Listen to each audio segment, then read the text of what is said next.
went to Denver, Colorado one time with a buddy of mine from high school. It was one of these 2 weeks off for Christmas deals, and what do you want to do? And this kid had family in Colorado, and we flew up there and stayed with I believe it was his aunt, and I think he had a cousin or something living there too. Doesn't matter. We got bored pretty quickly at the aunt's house, and I had the wild idea to go visit a girl I had met. I was a little bit girl crazy. I'll be honest with you. I guess I would have been about 15. I'm just guessing. It's a long time ago. Yeah, probably about 15. Might have been 14. We told the aunt we were going to go to one of his pals for a few days, or a couple of days, to stay with them in Denver. But instead, we went out on the highway and hitchhiked. Yeah. And the goal was to go to Aspen, Colorado. That's a pretty far piece from Denver. You could look at it on the map and Google it, but it's high mountains, and it's windy, cold.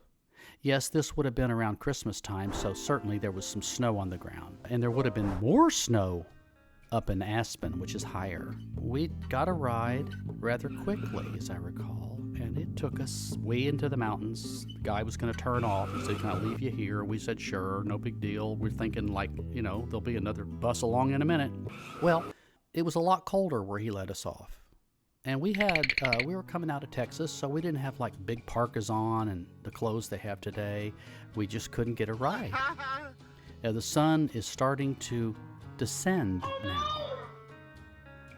And so the temperature, if you know about the mountains, as soon as that sun goes down, it starts to plunge even further.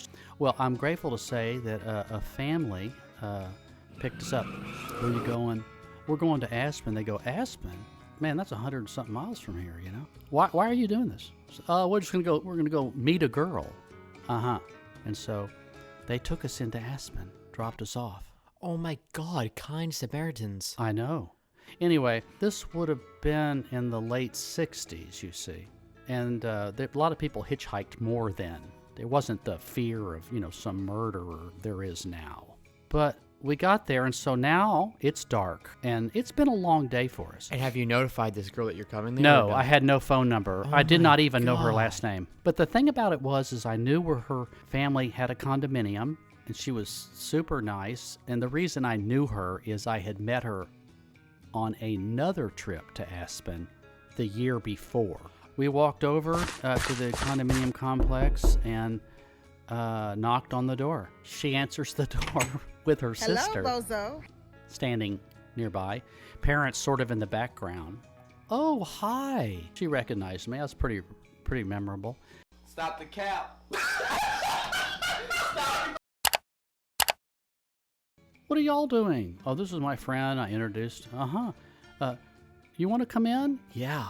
Yeah, by now it's about 8 degrees outside, so yeah, we want to come in. I met this guy last year, et cetera, et cetera. She made some minimum introductions. Where are you guys staying? The dad cut straight to "Are you guys up here skiing?"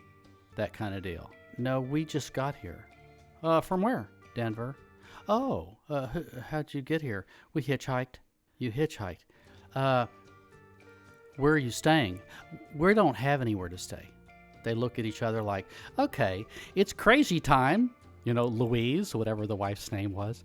There's a lot of silence in the room. The dad or the mom or whoever said, "Boys, if you need a night on the couch, and they kind of eyeballed the couch over there, you're welcome to spend the night here." There's no no, thanks anyway, we appreciate it. But no, it was like, "Sure, I guess you're hungry." Yeah. I remember they were making spaghetti. We ate. We spent the night. I cannot remember any other details. Nothing weird happened or anything. They hung definitely all close together, though. What does that mean? The mom and dad didn't disappear into some back room. Everybody was sort of together in the same space, is what I'm trying to say. Small condominium anyway, but the next morning we were given some breakfast, and it was obviously time to leave. There were some things I'd wanted to show my friend in Aspen from my previous journeys, but I think at that point we were aware it may take us a while to get home. We knew we had no place else to stay the next night. So, their kindness had a certain limit, and I was pretty clearly communicated. One night, we went out to the highway the next day and started hitchhiking. It was much easier to get back. That's called really dodging a bullet big time, because we didn't have any real plan. We hadn't prepared, and we hadn't taken a bunch of stuff with us in the event of and all that sort of thing.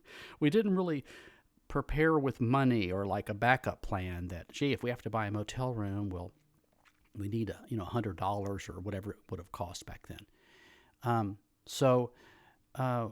I realize I have several of these in my file. It was about a girl.